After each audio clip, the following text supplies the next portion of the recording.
মাতবর বাড়ির মসজিদে পরশুদিন দেশে সোলার বোর্ড, আর এই যে তালুকদার বাড়ির পাশ দিয়ে যাই, এই যে দক্ষিণ পাড়ার যে মসজিদটা, ওইখানে দেশে ডলডালা খেসুরি, যা গিলাস দিয়ে সরাত করে গিলে খাইয়ে ফেলান যায়। পুরা মহল্লায় এক জায়গায় বিরিয়ানি দেয় নাই, কোথাও দেয় নাই। মাইনসে কয় ওই সোয়াবিন তেলের দাম নাকি বাইরে গেছে, আবার গরুর গোস্ত এক এক কেজি 600 টাকা, দেবে কিরপেন নি।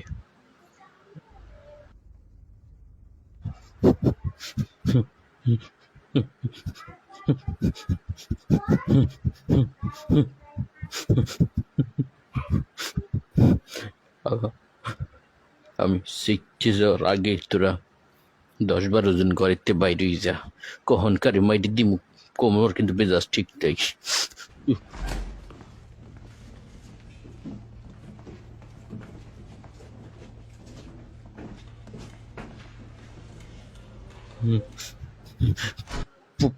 পোল্ট্রি মুরগি কি বাজারে বিলি নেই গেছে? পোল্ট্রি মুরগি বিরিয়ানি দিতে পারে না, খালি শেখছে গরুর দাম বেড়ে গেছে, তেলের দাম বেড়ে গেছে, এই শেখছে।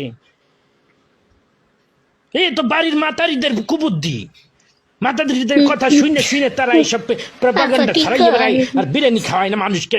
কিপটেনি শুরু হয়ে যেতেছে, এই সমস্ত কিপ্টেদেরকে এলাকায় স্থান দেওয়া যাইবে না, এইগুলার ধৈর্য ধরে গ্রামে বাইর করে দে, বাইর করে দে। কেন সমস্যা কি? একটু সুলাবুর ডিপ্তি করলে কি হয় আপনার? কি হয়? এই বেটা করে বেটা চুপ থাক, তুই তো রোজা থাই না। কে বলছে মুই সব কটা রোজা থাই? রোজা থাই কি আবার আমার বিপক্ষে আসিস কেন? আমার বিপক্ষে আসিস কেন? এত কষ্টে সাইডে পান্তা ভাত খাইয়ে রোজা থেকে তারপরে মসজিদে যাই যে কয়টা বিরিয়ানি দিবে এই আশায়। কিপ্টের ঘরের কিপ্টেরা বিরিয়ানি তো দেয় না, ডলডলা খেজুরি মাইটি দেয়, যা খালি পেট পরে টয়লেটে যাইতেও দরকারে।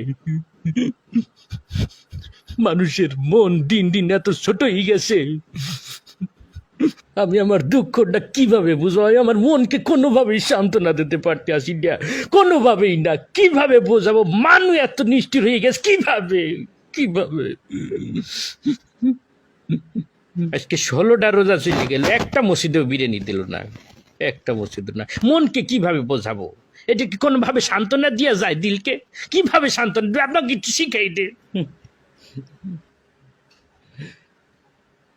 বিরিয়ানি দিতে পারবা না, লিস্টিতে নাম লেখাবা না। নাম লেখাতে কইছে কেটা তোমাদেরকে? তোমাদেরকে নাম লেখাতে বলছে কেটা? নাম লেখাবা না।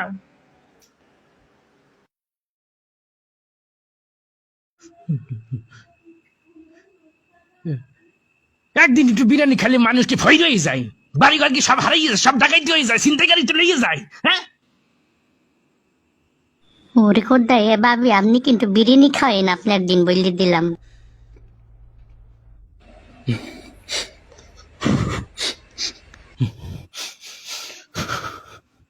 বুঝছি, এদের কি কোনো কাজ হইবে না।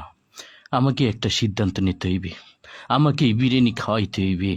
এমন খাওয়ান খাওয়ামো সব কটার পেট খারাপ করে দিব।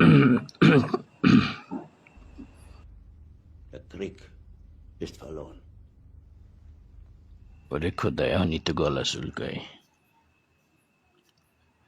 এই বাজারে যা, বাজারে যাইয়ে 3 কেজি গরুর গোস্ত, 5 কেজি পোলাও চাইল, আর যা যা লাগে বিরিয়ানি জানতে মশলাপাতি যা আছে সব কিনে লইবি। কালকে আমি ইফতারিতে বিরিয়ানি দেব, সিদ্ধান্ত লই ফেলাইছি।